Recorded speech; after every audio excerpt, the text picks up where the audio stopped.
the wisdom of life. So, from this moment forth, may all of you make the firm intention to meditate to the best of your ability, realigning yourselves with the pathway to nirvana. May all of you sit cross-legged, with your right leg on your left leg, your right hand on your left hand, the index finger of your right hand touching against the thumb of your left hand, with your hands resting gently, palm upwards on your lap. Close your eyes very gently, just as if you were only half closing your eyes. Similar to the way you may close your eyes just before going to sleep. Never squeeze your eyes closed, and make sure there's no pressure around your eyes. You'll have no tension around your eyes, and your body will be completely relaxed. And fill your mind with happiness and joy, so that your mind feels refreshed and pure, clear and bright, free of any sort of worries whatsoever. No matter what sort of worries might come through your mind, let go of them all completely. Forget about all the things of the world, allowing your mind to be completely still, and imagine that inside your body is free of any organs or tissues, any muscles or bones, as if inside your body is just an empty space, just like a hollow cavity inside yourself, rather like a crystal tube or a diamond tube. Today, as we meditate, we take the opportunity to revise some points of technique in meditation which will be particularly useful for anyone who feels that they are being held back in meditation by insufficient understanding. We have all been doing the 10 items of homework mentioned in the Dream Kindergarten every day, practicing regularly. We have already started to understand the most efficient way to bring the mind to the center of our bodies. With experience, even just thinking about the center of the body, you'll find that your mind is already there at that point, 2 finger breadths above the navel. If you are adept, you will find that your mind can go straight through the center of the body.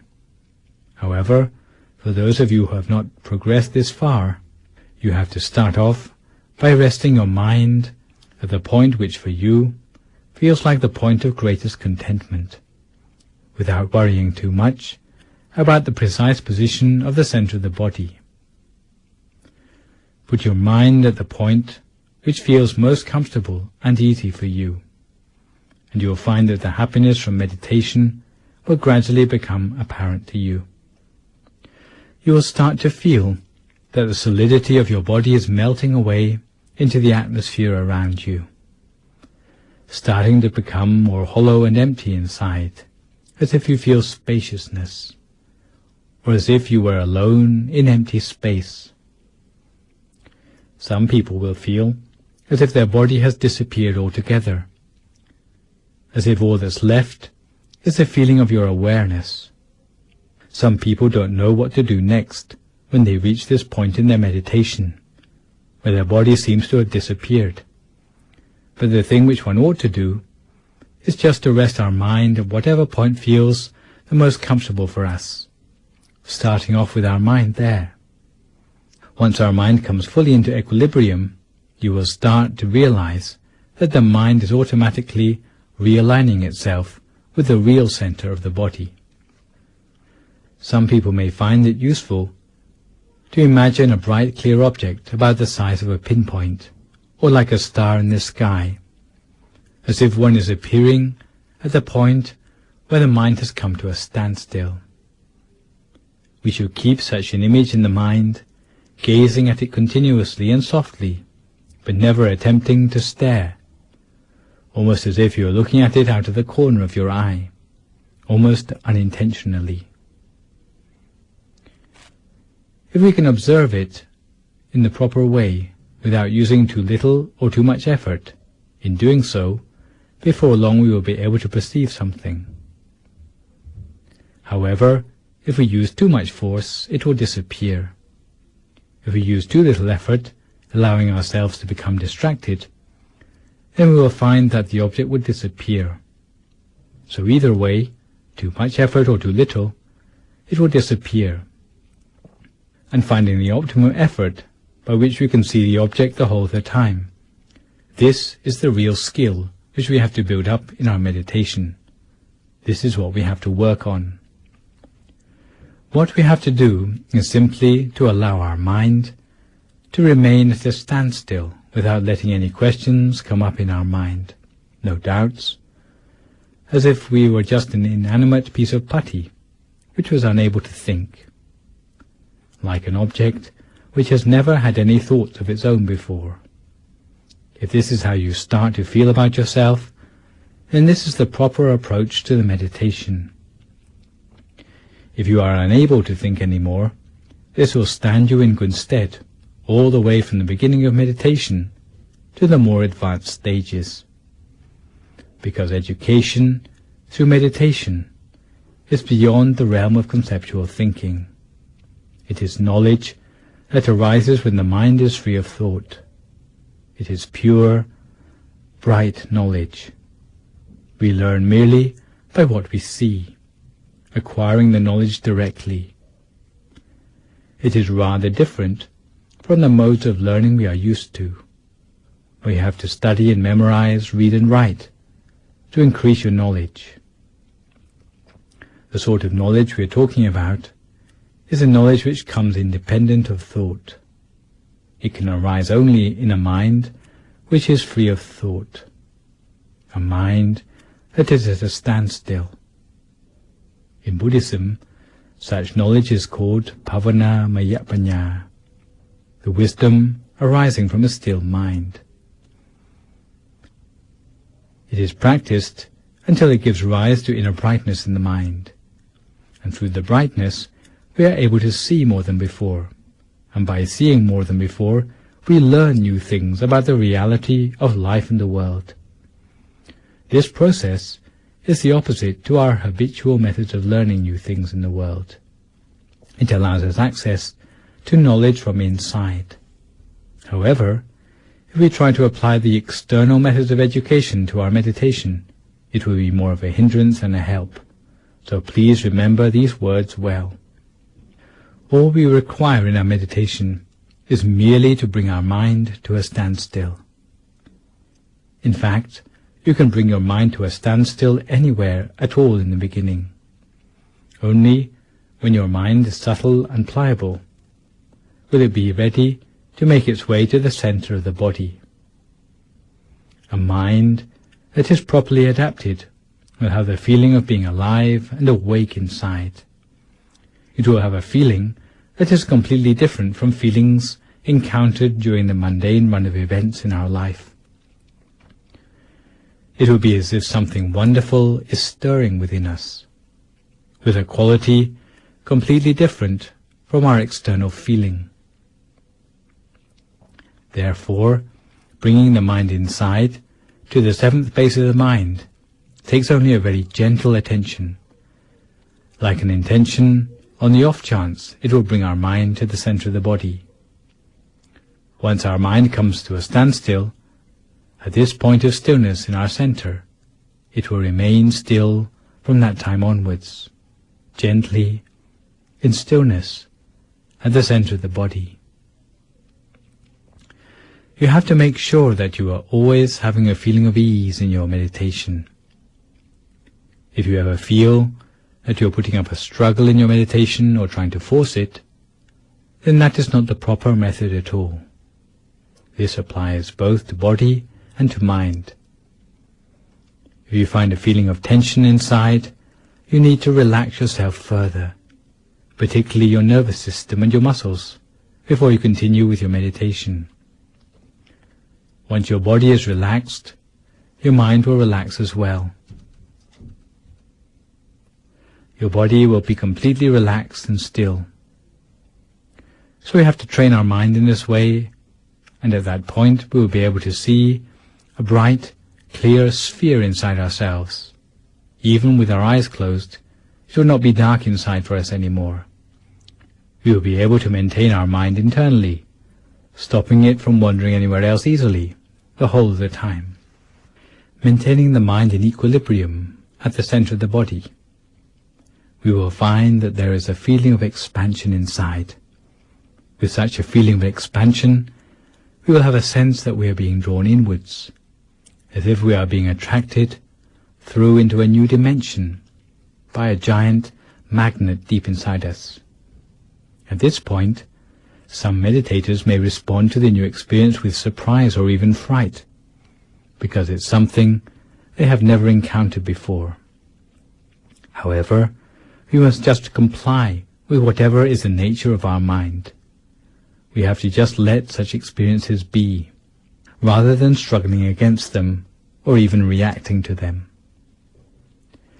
We must remain impartial to the inner experience, allowing it to follow through by itself. We will see that the study of inner knowledge like this is all the outcome of placing our mind by the proper method at the center of the body. If you can do this before long, we will be able to manage the proper method wherever we are. But in the beginning, it is important that we have the confidence in our own ability to meditate. We have to believe that we are going to be able to make progress in our meditation. We have to believe that it's merely a question of having a proper understanding of the method. Thus, all it takes is to study the method properly, and you'll be able to make progress. Don't go doubting your potential to make progress in meditation.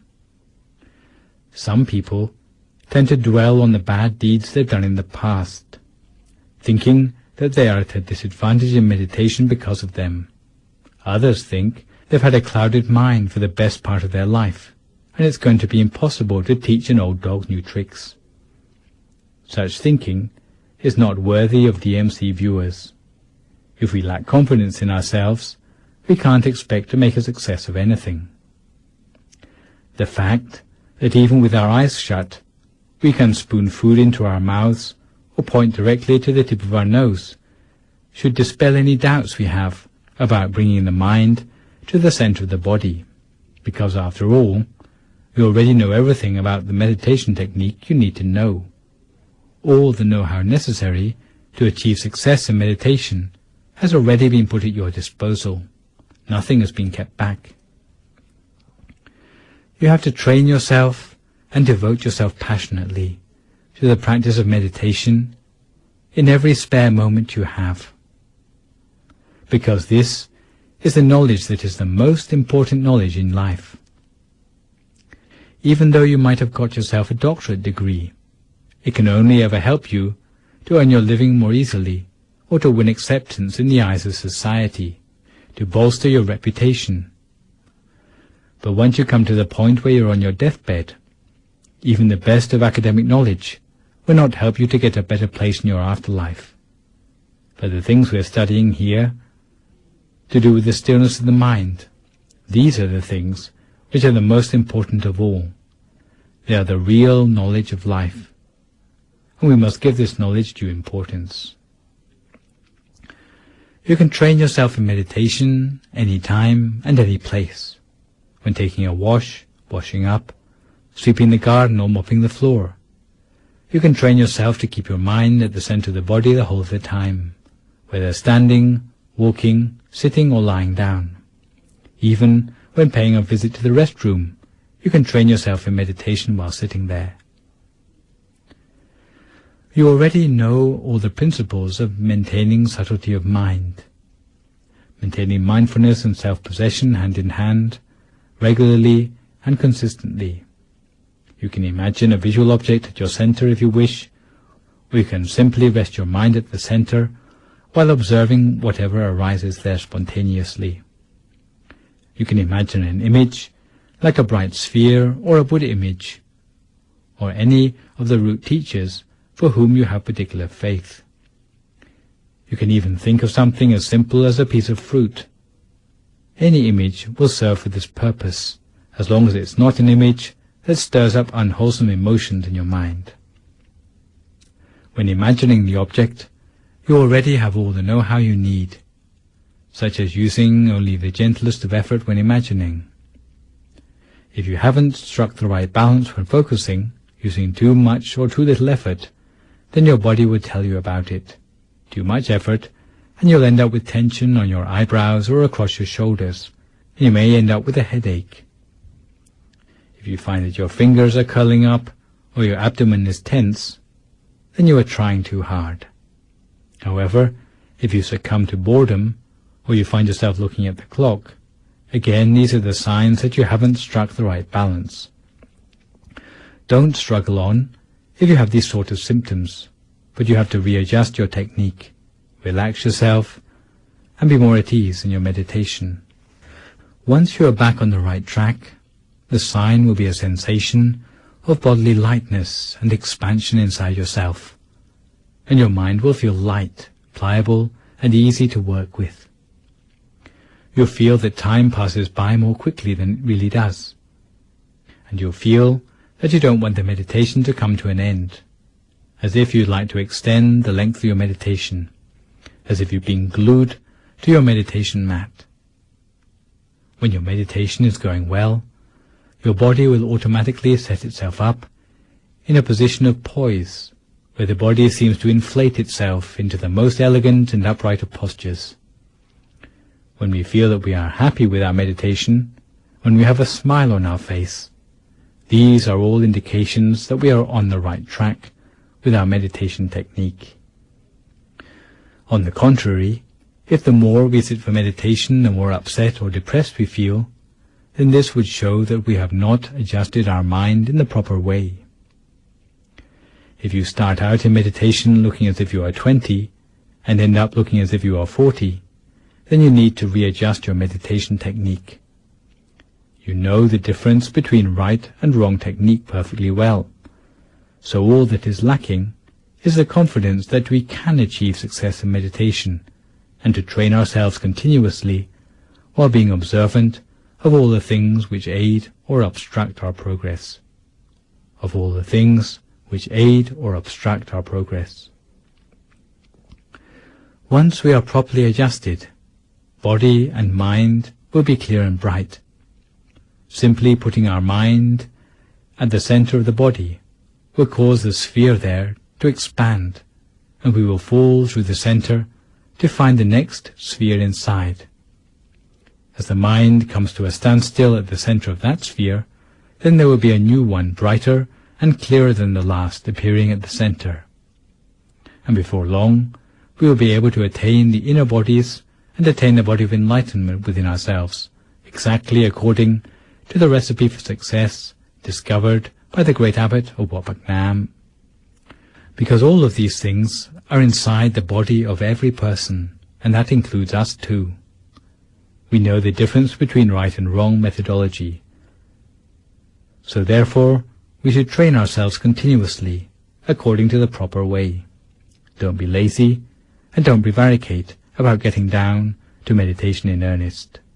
And when you feel your meditation is going well, don't give up immediately, but give it a little while longer than usual. Don't go thinking, today I've had a good meditation, but I'm in a rush to go to bed. I guess I'll be able to sit for meditation even better tomorrow. Never think like that, because the opportunity for meditation to go well happens only very rarely. All the effort we have invested in our meditation is made worthwhile by the days when our meditation goes well, so don't waste it. Don't go worrying about missing out on your beauty sleep, because we already spend a third of our lives asleep. One night of missed sleep won't harm you. So give due importance to the meditation. If your meditation is going well, you should continue with it. Your body will indicate by itself when it needs rest, and that will be the right time to sleep. You ought to go to bed because your body needs it, not because your mind is worried about the lack of sleep, or looking exhausted at work, or not being able to think through decisions clearly in the morning. Don't harbor such lazy temptations in your mind, because the opportunity of your mind to come into equilibrium is rarer in anyone's lifetime than winning first prize on the lottery. So if you find your meditation is going well, then know it's useful to continue for meditation longer than usual, and this will help you to go much further, because the results of making even a one-time breakthrough in your meditation will stay with you for the rest of your life. However, if you give up your meditation just as it's going well, even though you come back to the meditation at a later time, it may mean that you will never get those good experiences back again. It may take us many more years to get back to the same point in our meditation again.